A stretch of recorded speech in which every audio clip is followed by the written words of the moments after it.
Trying to live stream the meeting. And we may just be, there we go. Okay. Got it. Good morning. A very good Tuesday morning, everyone. Let's start with L'chaim. Are you able to hear me and see me? Beautiful. Okie dokie. Let's close that. Okay. So we're going to start now. And as people come in, they will come in. Today, we start the real fun. Today, we start the real fun. Are you guys ready? I'm ready for some fun. Good. You buckled up? Because this is going to be a wild ride. Susie, good morning. Is Joan there as well?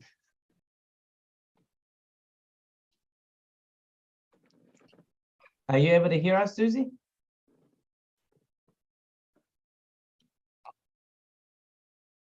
Okay. Do you hear us, Susie? I guess not. Okay. So today we're going to really get to see some nice Talmudic action. So good morning to Steve, and we will jump right in. So good morning, Steve. Was it Shlomo Zalman? Good morning. Good morning. What's your Jewish name? Zalman. Just Zalman. Just Zalman. Okay. I'll get it one day. So today we get to see some real Talmudic action. Just to preface what this is going to be like. Has anyone played a game called Sudoku? Mm-hmm. Yeah. Yeah. You familiar with how Sudoku works? I don't But I've remember. never played it. Okay, so the way it works is that you have a big square. Inside that square are 9 smaller squares, and inside each of those 9 smaller squares are 9 smaller squares. And you have to have, in every small box, you have to have the numbers 1 through 9. Every line across has to have the numbers 1 through 9. Every line up and down has to have the numbers 1 through 9. And across also has to have 1 through 9. Is that right? The diagonal lines, do they have to be 1 through 9? I don't know. I think so. And you're not allowed to have 2 of the same number in any box, in any line, in any column, or in any row, or in any of the diagonals. So they come with a few numbers there. You have intermediate, you have hard, you have easy. So we're going to be doing today is like a game of Sudoku, or what we're going to be starting today, I should say, is going to be like a game of Sudoku, where we're going to look at one thing and answer it. And then we're going to come up with another issue, because if we answer this that way, then we're going to have a problem with something else. So then we'll try to answer that. But then wait a minute, the answer that we gave from this contradicts something else that we know. So it's going to be fun. And are you ready for this? Mm-hmm. Okay, beautiful. We are going to jump right in, share screen, and we are going to start. Okay, does everyone see my screen? Mm-hmm. Oh, yes. Beautiful.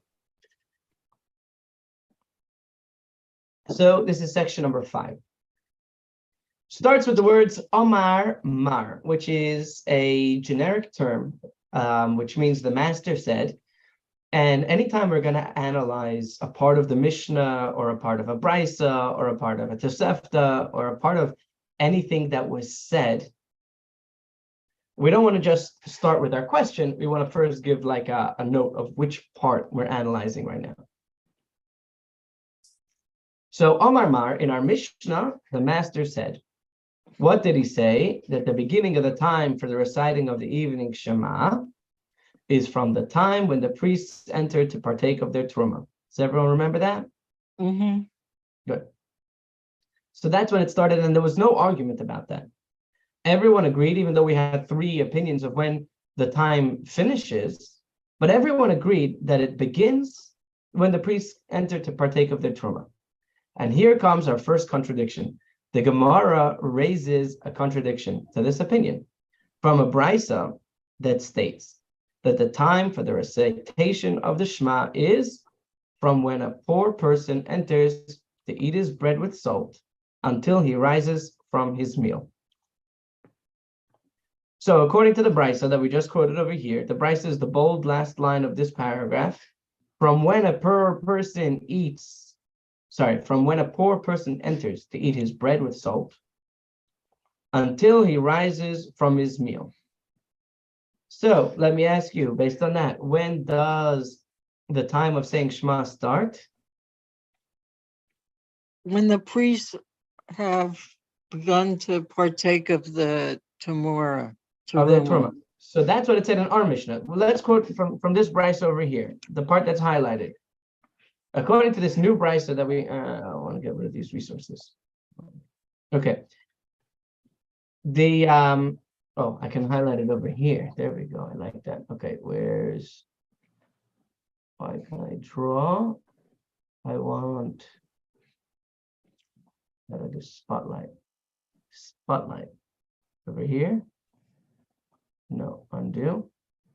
Okay. Here, let's draw a line around it. Let's try one more time. Draw.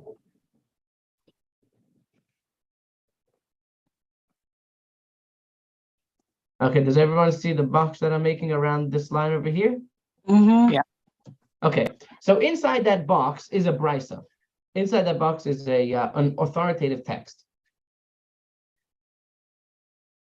The brisas that we were speaking about last week that are have less authority than the Mishnah, but have authority. And the brisa says that the time for reciting the evening Shema is from when a poor person enters to eat his bread with salt until he rises from his meal. So according to this brisa, the brisa said two things. The brisa said when the time of Shema starts and when the time of Shema finishes. So according to this brisa, when does the time of Shema start? When the poor person enters. When the poor person enters to eat his bread with salt. And when does it finish? When he finishes his meal. When he finishes his meal. So, is there a clear contradiction from this brisa to our Mishnah? Well, it depends on when the poor person enters. Could a poor person just walk in anytime he wants? Or does the poor person have to wait until the priests are there? Okay, that's a good question. When do poor people eat their meals? That's a good question. What about the end of the Mishnah, the end of the brisa? What does the end of the brisa say? When he rises, when he eats his meal. When he rises from his meal, is that a contradiction to the end? What did we say in our Mishnah? What were the three opinions that we said in our Mishnah for the end time of saying Shema?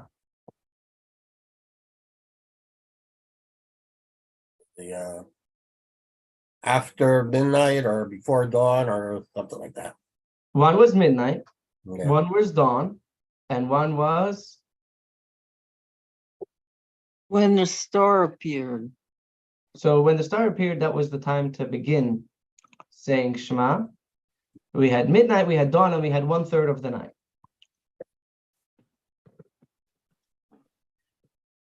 So do you think that a poor person would ever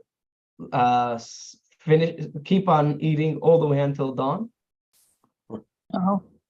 No, he probably did not have that much food to eat the whole night all the way until dawn. So that is definitely this brisa definitely does not fit with the opinion of Rabban Gamliel that you could go all the way until dawn. That's for sure. What about all the way until midnight? You think he's eating all the way until midnight? No. Probably not. And 1/3 of the night is after midnight. It's a little bit before midnight. 1/3 of the night, he probably also is not eating for 1/3 of the night. He's a poor person. He has a little bit of bread with salt. So do you see what the issue is over here? Who can tell me what's the contradiction? Well, is this saying that you're supposed to recite the Shema for the entire time that the person is eating? Or does it mean that at some point between who starts and leaves, that's when you say the Shema? That's a very good question. A very good question. The answer is the latter. You have from when he enters until when he leaves to say Shema. So, but continually or just once? Just once. Okay, well, then there's no contradiction, depending upon, and assuming that the poor person enters well, at the same time that the priests are starting to partake of their meal. Okay. Sit So that down, we poor could say that the poor person enters to eat his bread with salt. We could say that fits with our Mishnah. Okay, so let's remove that because that is that we don't have to look at anymore, because that could maybe fit with our Mishnah, right? Hmm. What about this part over here? Until he rises from his meal. Does that fit with our Mishnah? Sure, because the priests are presumably gonna eat a lot longer than the poor person. So according to this Mishnah, very good. According to this Brisa, as soon as he stops eating, which is what, a half hour? Or less. How long does it take to eat Right. a cup of bread? Exactly. How long does it take to eat some bread with salt? So you have about a half hour, and after that half hour, you're done. You can no longer say Shema. According to our Mishnah, you could say Shema all the way until a third of the night, or midnight, or even until dawn. So with that introduction, wait a minute, it doesn't say that you have to stop saying the Shema. I mean, there's nothing in there that says you can't say the Shema after the poor person leaves and then continues to say it. Oh, good question. So over here he says the time for reciting the Shema starts, so from when the person enters to eat his meal until he rises from his meal. So that's your entire window. Okay. It starts when he enters and it finishes when he leaves. Mhm. So let's clear that and let's go into the Gemara's analysis now. Okay. The Gemara begins its analysis by clarifying whether there is an actual contradiction here or whether different expressions.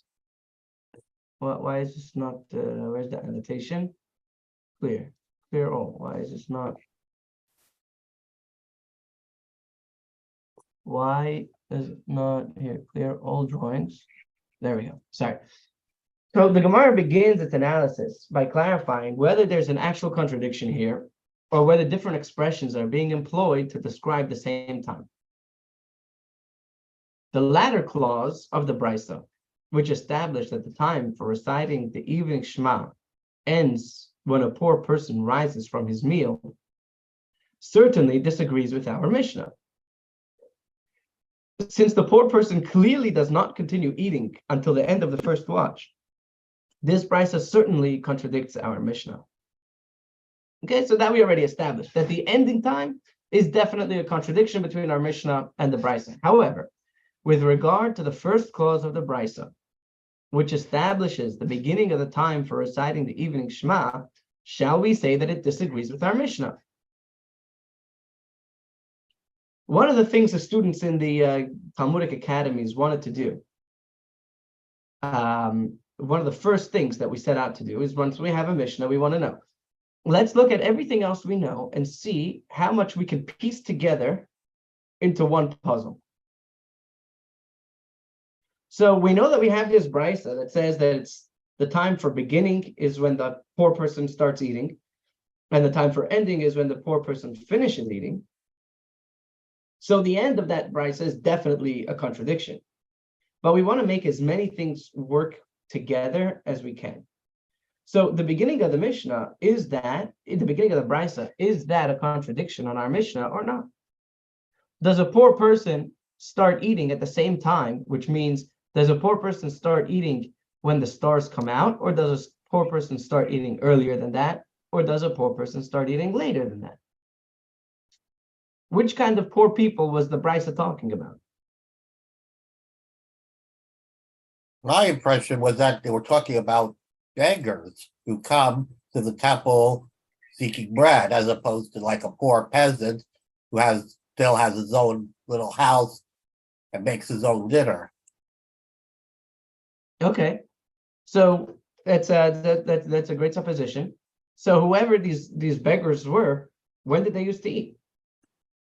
So let's continue, and the Gemara immediately rejects this idea. No, the time when poor person eats and the time when the priest is purified and permitted to partake of his truma are one and the same time.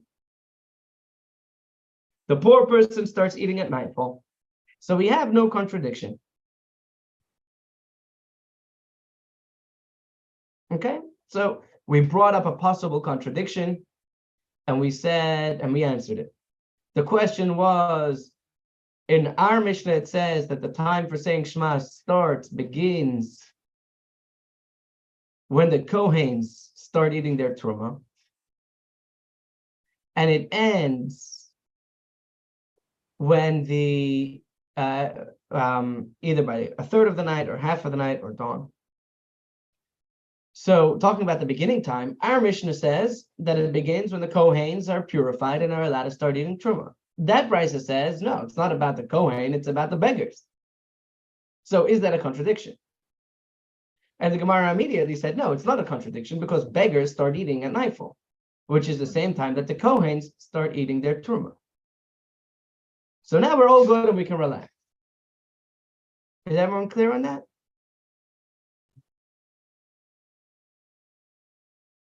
Not so much. Okay.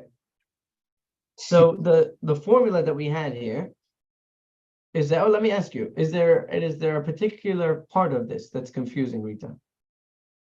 Everything. Everything. Okay, good. That means you're doing well. That means you're doing well. So our Mishnah said that you're allowed to start saying Shema in the evening from when Kohens start eating their truma. Another Brisa says that you're allowed to start saying Shema in the evening from when the poor people start eating. So is that a contradiction, or is that the same thing? I think it's the same thing. And the Gemara does too. The Gemara says that poor people start eating at the same time that the Kohens are allowed to start eating, which is when the stars emerge.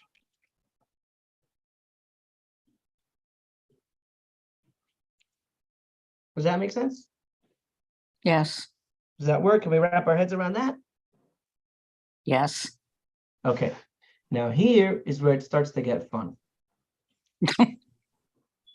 Here, that was just a teaser. Here's where it starts to get fun. The Gemara is going to say, going to raise a brilliant question over here. And we're going to look at a third text. And based on the third text, we're going to say that a poor person eating his bread and a Kohen eating Truma cannot be the same time. Let's jump in. The Gemara raises a contradiction from the Tosefta. The Gemara raises a contradiction from the Tosefta. From when does one begin to recite Shema in the evening? And over here, we're going to have two opinions. From the time when people enter to eat their bread on Shabbat Eve, on Friday night, when people come home from shul and start eating their bread. This is the statement of Rabbi Meir. So according to Rabbi Meir, when can you start eating? When can you start saying Shema, according to Rabbi Meir? The time when people enter to eat their bread on Shabbos. Thank you. So on Friday night, when people start eating their bread, that is the time when you can start saying Shema. That is Rabbi Meir's opinion. As they do in our Mishnah, the rabbis say, so the rabbis argue with Rabbi Meir, and they say the time is same thing that we learned in our Mishnah. From the time when the priests are eligible to partake of their truma, a sign for which is the emergence of the stars. Okay, so we have two opinions here of when you are able to start saying Shema. One is Rabbi Meir. Rabbi Meir says, when can you start saying Shema? From the time when the poor people enter to eat their bread on Shabbos. From the time when people start eating their bread on Shabbos. And the rabbis argue, and the rabbis say that when we start saying Shema, When the priests are eligible to partake of their teruma, a sign for which is the emergence of the stars.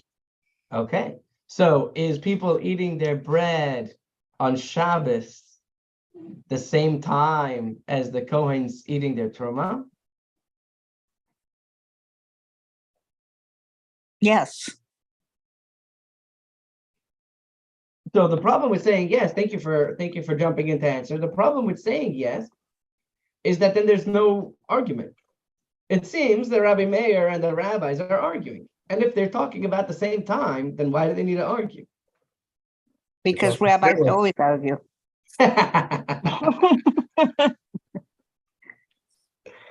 Good. Good. Well said.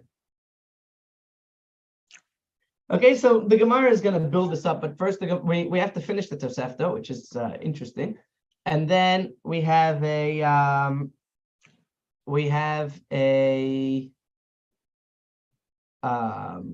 we're going to analyze the Tosefta for something else. Then we're going to analyze this text for something else, and then we'll get back into our contradiction. So, and continuing in the text, although there is no explicit proof that the emergence of the stars is when one may begin to recite the evening Shema, there is an allusion in the book of Nehemiah to the fact that the emergence of the stars is generally considered the beginning of the night, as it is stated with regard to the building of the walls of Jerusalem. And we performed the work, so they were building day and night. And so what was day and what was night? We performed the work, and half of them grasped their spears from dawn until the emergence of the stars. So the day shift was from dawn until the emergence of the stars. And the night shift was from the emergence of the stars until dawn. And it says in the next verse that in the night they may be a guard to us and may labor in the day. In the nighttime, they had the guard shift, and in the daytime, they had the labor shift. So from here, we ascertain that the day ends with the emergence of the stars. So that's a beautiful proof. It's pretty clear proof, right? We see very clearly from these verses that the nighttime starts with the emergence of the stars.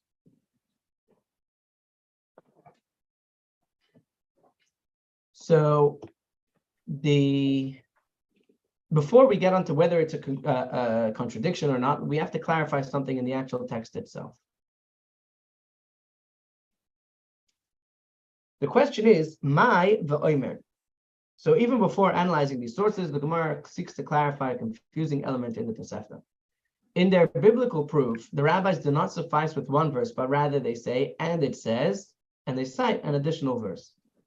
The question is, what is added by the use of and it says? It seems superfluous as the entire proof appears in the first verse.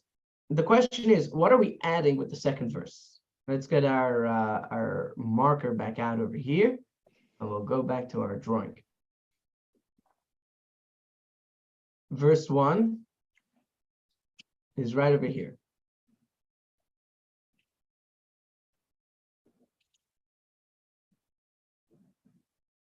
Verse 2, we're going to put in a different color.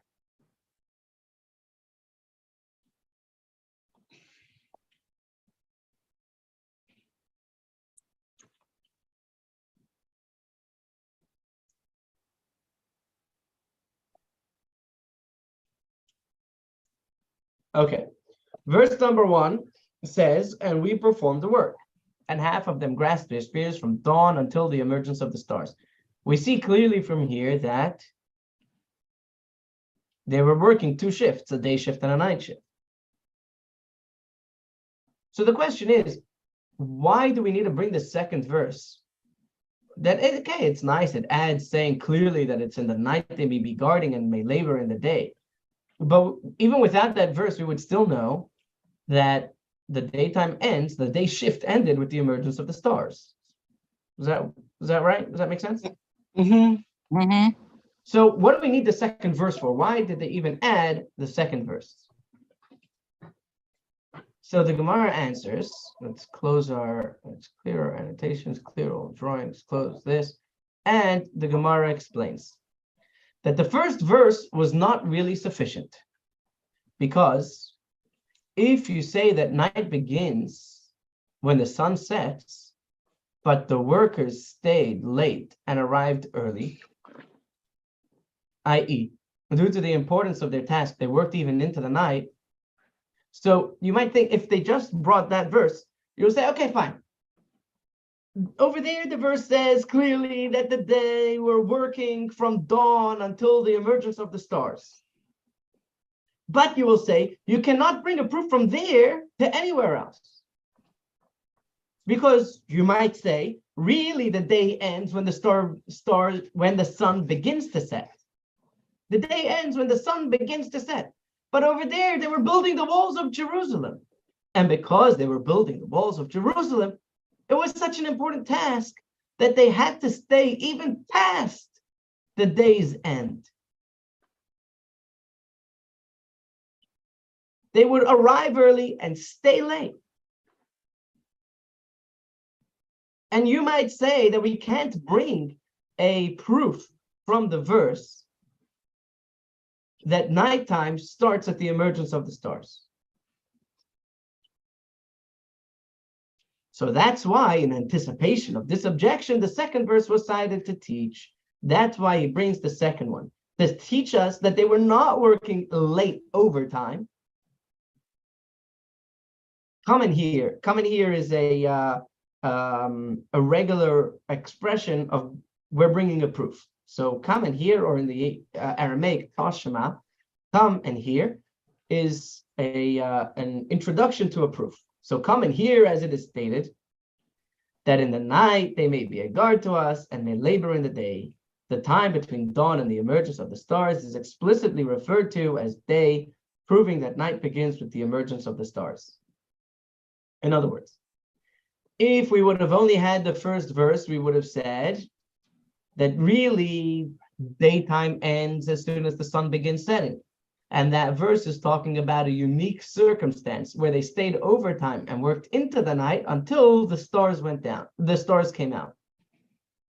So we have the second verse, which tells us, no, they were working in the daytime. And he says they were working in the daytime. And when did they work until? The stars came out. So daytime means all the way until the stars come out. So when does the nighttime shift start? The nighttime shift starts as soon as the stars come out and goes all the way until dawn. Well, okay. Okay. So that was a nice analytical piece over there. Why did we need to have that second pasuk? Why do we need that second verse? And you see the Gemara getting into our minds over here.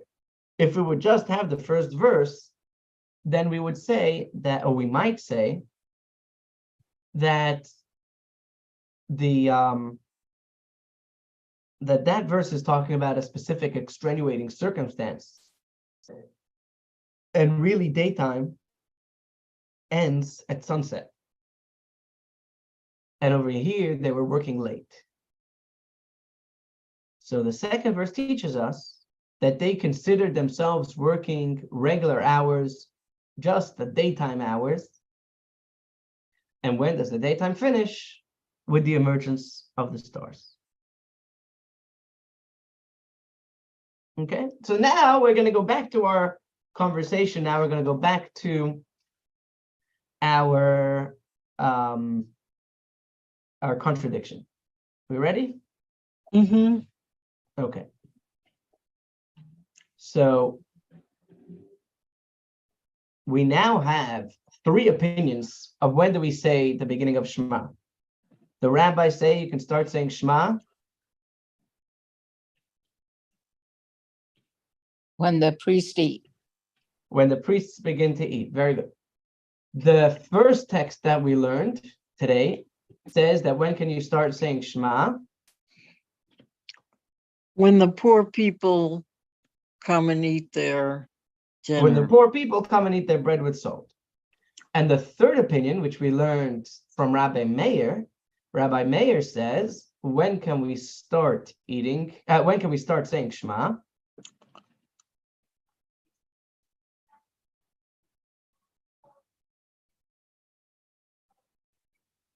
What was the opinion in this third text that we learned? The opinion of Rabbi Meir was, we start saying Shema from when people begin their meal on Friday night.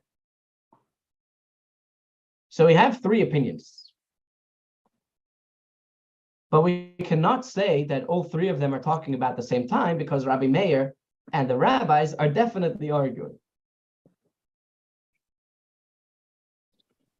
So even if we wanted to say that the poor people and the Kohens is the same time, and even if we wanted to say that the poor people and the regular people on Friday night are the same time, we can definitely not say that the Kohens start eating their truma at the same as both of them. So let's analyze this. In analyzing the three opinions regarding the beginning of the period for reciting the evening Shema, the Gemara begins with the supposition.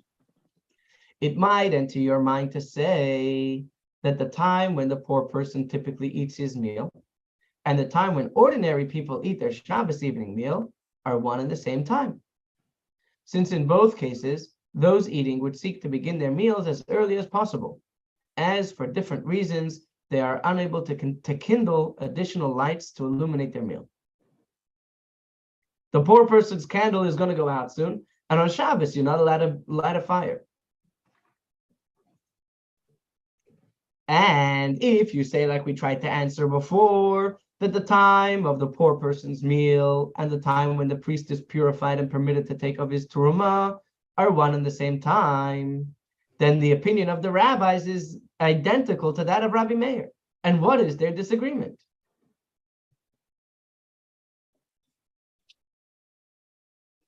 So our first stage of analyzing this is saying that poor people and regular people on Friday night start eating their meal at the same time, as soon as the stars come out, because we want to make sure that we finish eating before our candles burn out. So the Kohens, though, if we're going to say that the Kohens also start at that same time, then Rabbi Meir and the rabbis are not arguing.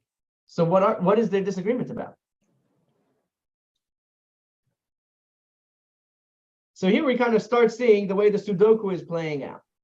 We have one place that says the Kohens, one place that says when the poor people start eating. We tried to say, well, the Kohens start eating and the poor people start eating at the same time. Okay, maybe we could say that. The only problem with saying that, though, is that now we have another piece of information, which is the poor people. Sorry, the regular people on Friday night. The regular people start eating on Friday night, we know is not the same time that the Kohens eat. Because Rabbi Meir and the rabbis have to be arguing. So the time when the Kohens start eating and the time when regular people start eating on Friday night cannot be the same time. So where does poor people go? Does poor people go with the regular people on Friday night, or does poor people go with the Kohens? So where are we going to put that? So in our initial analysis, we're going to say that poor people would start at the same time as the regular people on Friday night. And the reason why they start eating at that time, everyone has the same reasoning. The poor people start eating and the regular people on Friday night start eating because they want to be done before their candles extinguish. Excuse me, I might be wrong, but didn't we say that the poor people come to the temple to get their bread? Or am I not remembering that correctly? we didn't say that the poor people come to the temple to eat their bread. We said that the poor people and the Kohens is the same time in the evening.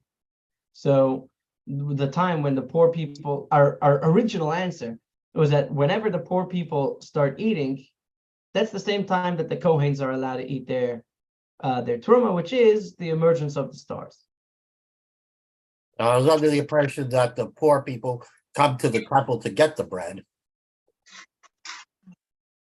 I didn't see that anywhere, but Okay. it's possible. I might have been misreading, just got remembering wrong, Okay, getting old. that's fine. So now that we have this problem, we have to answer it and we have to bring a solution. So the question is, we have 3 times and we know that 2 of those times cannot work together. So what are we going to do about these 3 opinions?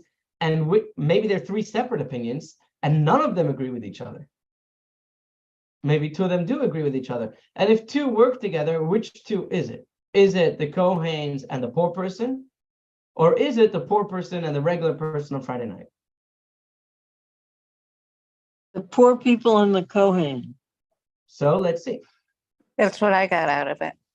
So that's what we said before. But now we introduced the regular people on Friday night, which seemingly have the same reason of starting early as a poor person during the week. So we may have to put the poor people and the regular people on Friday night into one box, which would push the Kohens out of that box and make them be the other time. So let's see the way the Gemara structures this. Rather, what we said previously must be rejected, and instead learn from this, that there's a separate time for the poor person and a separate time for the priest.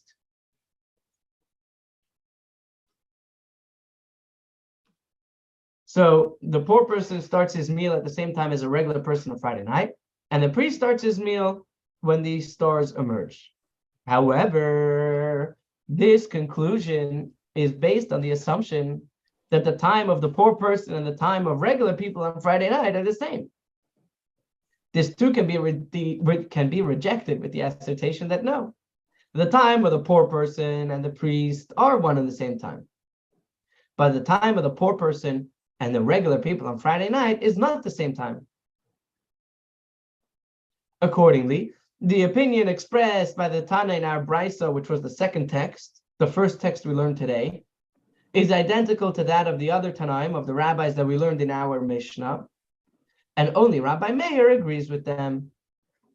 So we have the text number 1 we learned today, which says that the time of starting Shema is when the poor people start eating, which agrees with our Mishnah that the time starts from when the Kohens eat their Truma. And we have one rabbi, Rabbi Meir, who disagrees. And he says it's not the time of the emergence of the stars, it's the time when people begin eating their meal on Friday night. So everyone agrees it's the emergence of the stars, besides for Rabbi Meir.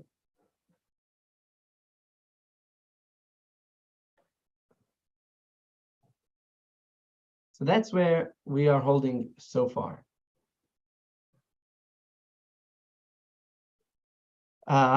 Should we jump into the next part? I think we're going to pause over here. So to cover what we've said so far, and then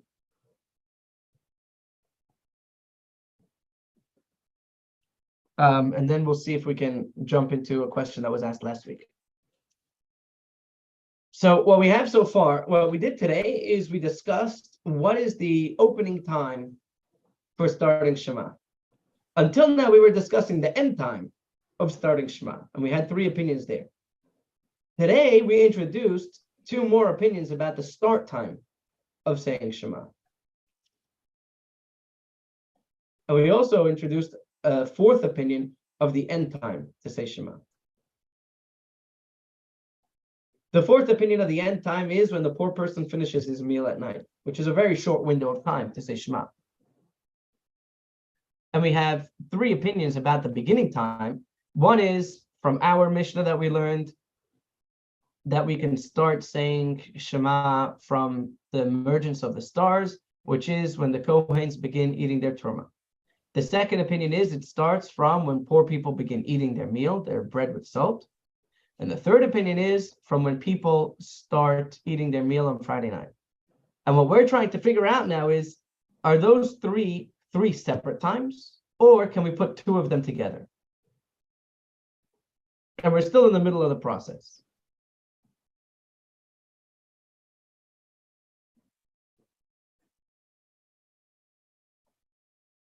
Are we good with that?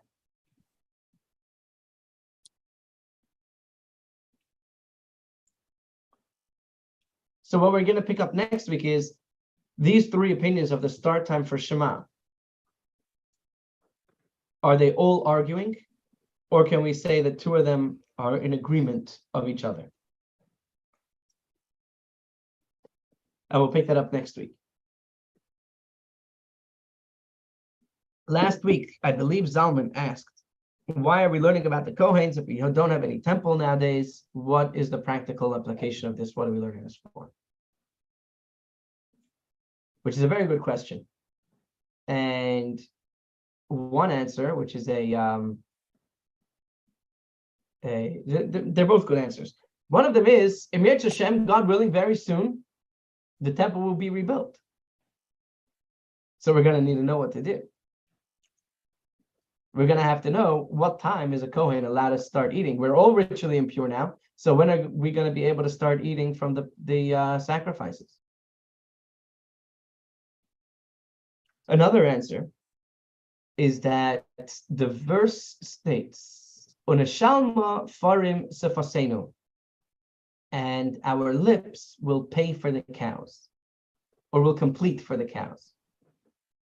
And the Gemara explains this to mean that in a time when the temple is destroyed, when we learn about the sacrifices, it gives us a merit as if we brought them. And for that reason, we speak about the sacrifices in the morning prayers.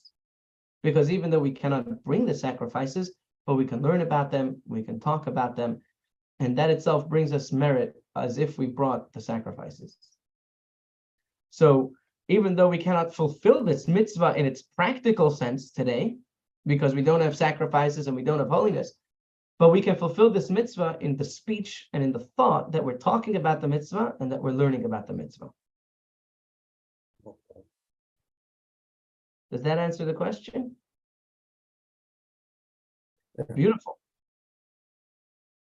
The second one, the first one seems a little far-fetched, but the second one is good. The second one is good. Okay. See, just like the mission, we had to bring two verses to satisfy the conversation. Okay, very good. Thank you all. Thank you for joining us. Thank you, Zalman. Thank you, Susan. Thank you, Rachaleah. Thank you, Bela Esther. Thank you all for being here. Wishing you a very happy Shavuos. Thursday night, Friday, and Shabbos is Shavuos, where we commemorate the receiving of the Torah on Har Sinai, on Mount Sinai, 3,335 years ago. Take care, all the best, and God willing, we'll see you next week, Tuesday, for episode number 6 of this exciting journey. Okay, happy Shavuos. Happy holidays. Shavuos. Thank you. I do.